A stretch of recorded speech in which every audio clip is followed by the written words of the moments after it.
Assalamu alaikum. We are back again with our special broadcast and here live in Radio Apniwaz and with our usual AJ and Ahmad podcast, which you can find us online.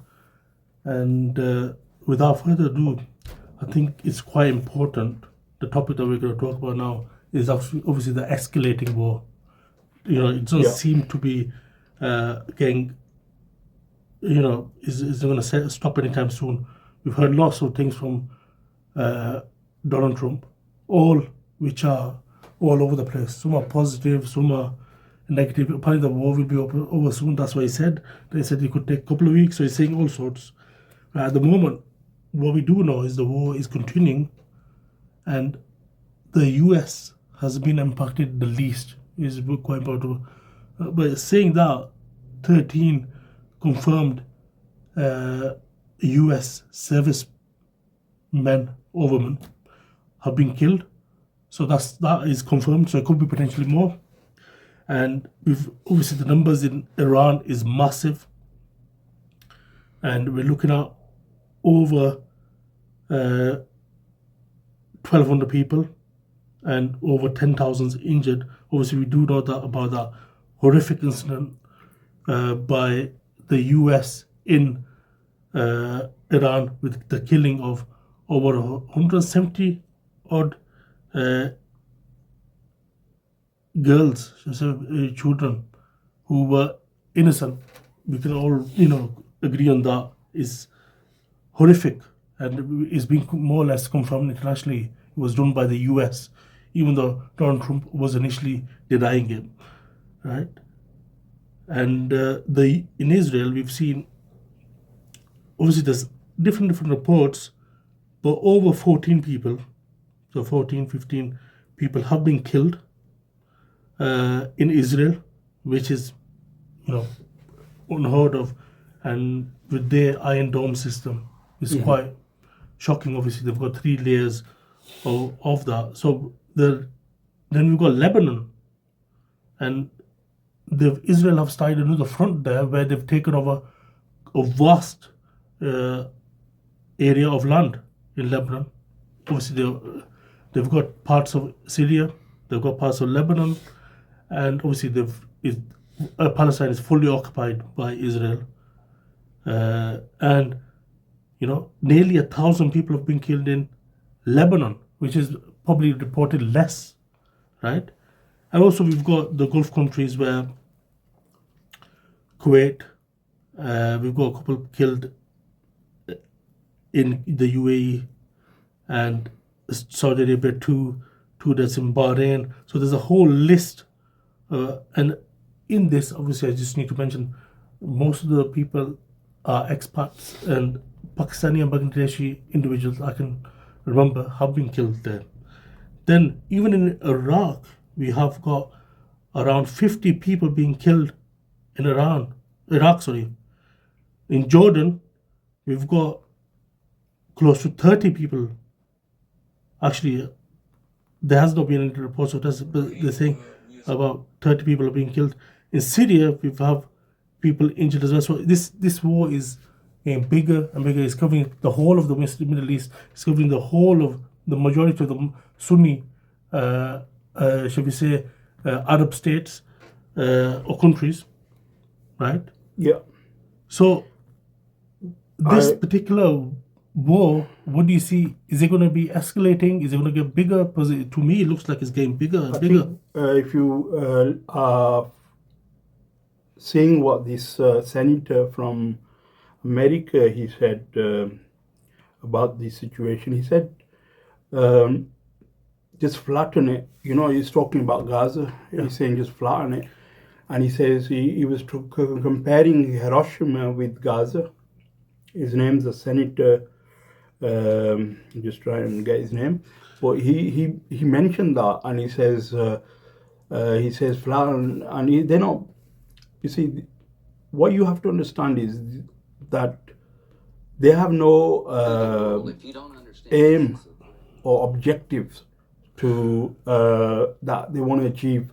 Let's just mention that his name is the U.S. Senator Lindsey Graham, who's Lindsey Graham, heavily, yeah.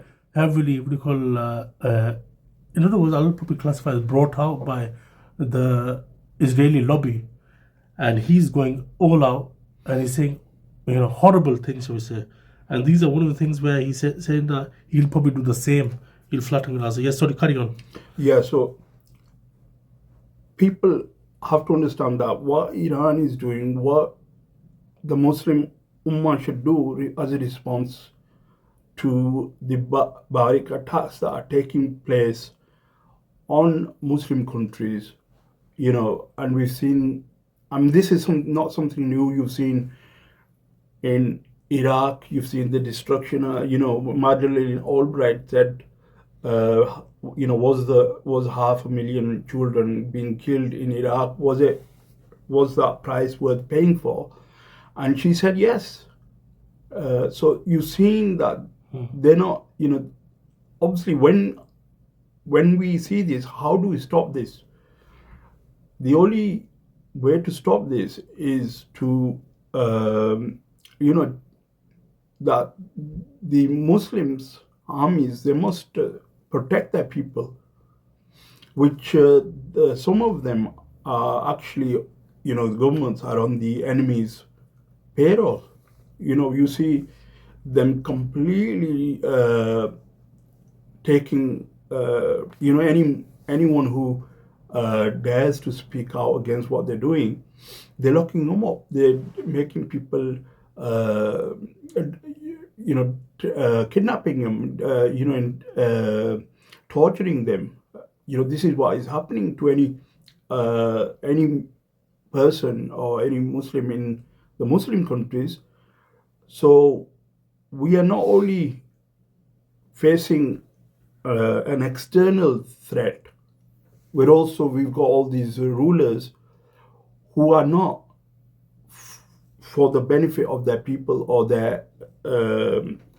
for their people, or they are actually sellouts, agents, traitors. And the real problem is these people, because without these people, America could not attack you, go and attack Iran, it could not go and attack Afghanistan or Iraq. Without these bases,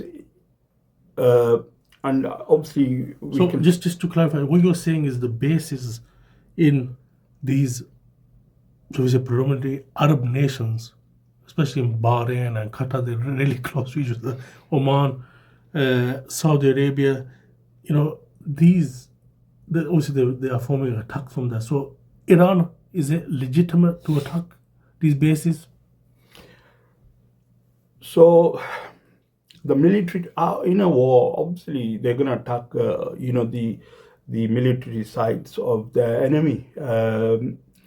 Whether obviously this war intensifies, we as Muslims, or the Muslim armies, it is the job of the Muslim armies to defend their people. It's not on the civilians or the normal people to fight armies. It's job of the Muslim armies, and the Muslim armies have to wake up. That's what they have to do, and the rulers, they must be toppled. That's can only, obviously, because these regimes are actually taking the wealth that belongs to the people and giving it to the enemies, cheap price, and linking it to the petrodollar. This is making your enemy stronger, and it's building the economy and making sure that, so in the end, what we see is, look, like what you're saying is that there's a war going on, Iran is being attacked, and these Arab regimes have got bases there that are being used to attack Iran. And so is Israel. Israel is attacking Iran. Why is Pakistan not obviously defending the Muslims of the area? And getting, obviously these small statelets that are like, you're talking about small group states, they're not really states in themselves. They need protection. I think the way they've been carved out, they definitely need protection.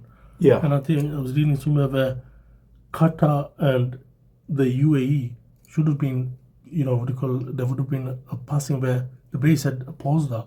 So it could have been a bigger kind of nation if obviously, and we do know obviously in the Saudi Arabia there was high level of British influence obviously after the Ottomans were kicked out, shall we say, out of the Muslim areas, including the Hijaz, right?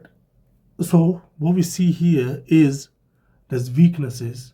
But why have you mentioned Pakistan? What was Pakistan going to do? Pakistan has endorsed the UN resolution tabled by Bahrain in favor of, obviously, against Iran. So to say, look, there should be no attacks by, Iran on several Bahrain. You got Qatar, UAE, Kuwait, Saudi. So how have they deciphered between the bases and the general population, or have they been specific saying don't attack these countries? Iran has not attacked any civilian targets anyway. Okay. They've been attacking the military bases in those areas. Okay. So No, I there've been don't know reports- if you know, civilians have not been targeted by Iran, have they? Okay. No, there have been reports where hotels have been attacked. I think are there US Maybe a mistake. US Yeah. hotels? I think they've been attacked. So there have been some reports of that, but so they haven't. They've spoiled the resolution where they haven't been specific. So they've kind of gone against Iran. Sorry? Have they gone against Iran, kind of thing? Yeah, so They never- they've obviously what's going to happen now, because Pakistan is part of the border peace, and this border peace is not just for Gaza. Yeah, If you, I think- not yeah. even Gaza was mentioned in the border Yeah. peace guidelines. I think they try to create a bigger kind of force. This is probably Donald Trump stroke Israel doing. And I still can't believe, if we're going to stop there in the papers, we're going to get sidetracked. I can't still believe that Pakistan paid $1 billion to join that. Wow. And they're asking money from other countries, and they've managed to find that money. Wow. Anyway, we will go for a short break and we'll be back soon.